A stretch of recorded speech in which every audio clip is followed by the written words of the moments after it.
Hi, my name's Peter Torres. This is my video concerning the rise and the fall of the Inca Empire. I hope you guys all enjoy it. The Sapa Inca, or the Emperor of the Inca, had ownership over all goods and people of the land. This man commanded many different groups within his domain. The Sapa Inca could call for one of those groups to be completely removed from their ancestral homeland or muster large armies to wage war. This type of power could only be found in highly centralized and organized states. One of the Sapa Inca's main tools, the Mita system, effectively mobilized tens of thousands of men and women for public works, as well as for military means. The Inca Empire was the most extensive in pre-Columbian America. Their ability to divide and conquer and use of relocation of ethnic groups quickly pacified conquered areas. The Incan Empire lasted between 1438 CE and 1533 CE, and collapsed as quickly as it ascended. The social organization of the Inca was beyond any European nations at the time. The Inca used a forced conscription system based on worker rotation for public works. Aqueducts, as large as the ones from Rome, were effective in bringing water to high-density areas.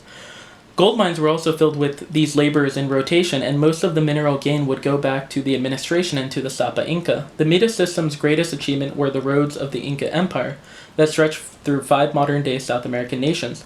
Some of these roads were built at over 1,600 feet, like the one near Chimborazo in modern-day Ecuador. The Mita workers built this system without Bronze Age tools, and unlike Roman roads, Incan roads were sometimes built in less efficient and more ornate ways to all the conquered people.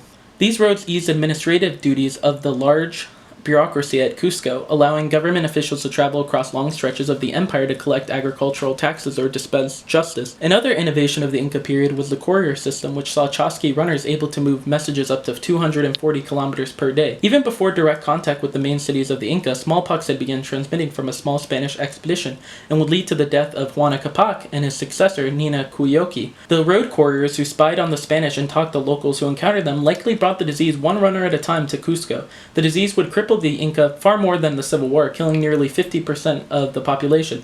This is far more than the Spanish would ever do with conventional weapons. Weaknesses in the Inca's complex societal structure led to its downfall. One of the world's first proto-welfare states, the Inca Empire was an economy without money. The Inca would tax the people through their crops, putting much of it in food stores. The food would be distributed among the denizens of the empire, resulting in few cases of hunger.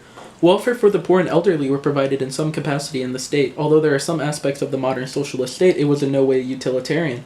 Little social mobility existed, as a commoner could only really ascend his or her station by great feats of war. Nobles were also exempt from state labor in the Mita system. With the command economy and centralized structure, the capital Cusco was where its bureaucratic capability was concentrated. So after the Spanish conquered Cusco, the Incans had difficulty rebelling.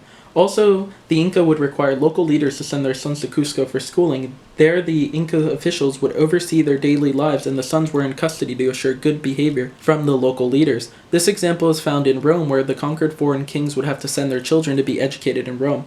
Unsurprisingly, many of the groups, such as the Chimu and Muisca people, accepted the Spanish as the mean to overthrow their overlord, the Inca.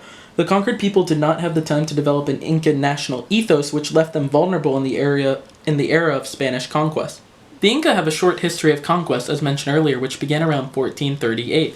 That date holds historical significance because it is when the Chancas first attacked Cusco. One of the great Sapa Inca, Pachacuti, came to the city's defense and decisively defeated the Chanca at the Field of Blood outside of Cusco. The Chanca assimilated into the Incan army, giving the Sapa Inca a large force of up to 100,000 men, sparking off the Incan conquest period, which would last until the disruption caused by the Civil War.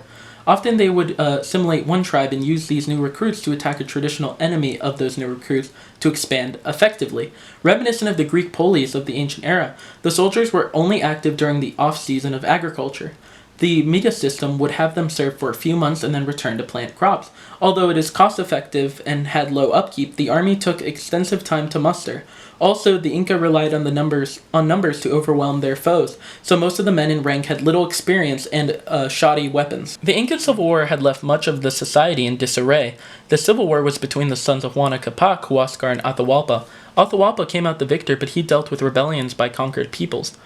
Atahualpa had not even confirmed his position as emperor, as he had not been to Cusco since the defeat of his brother. While in Cajamarca, in modern-day Colombia, his army met 160 Spanish soldiers. Atahualpa allegedly tore a Bible apart, while in Inca accounts the Spanish threatened the Sapa Inca. What occurred next was the Battle of Cajamarca, which saw many thousands of Incas slain by the well-armed Spanish. Atahualpa was captured as a result of the battle, depriving the Inca of any sort of leadership. The Sapa Inca often led the army, and this caused a power vacuum that led to desertion and fall of the monarchy.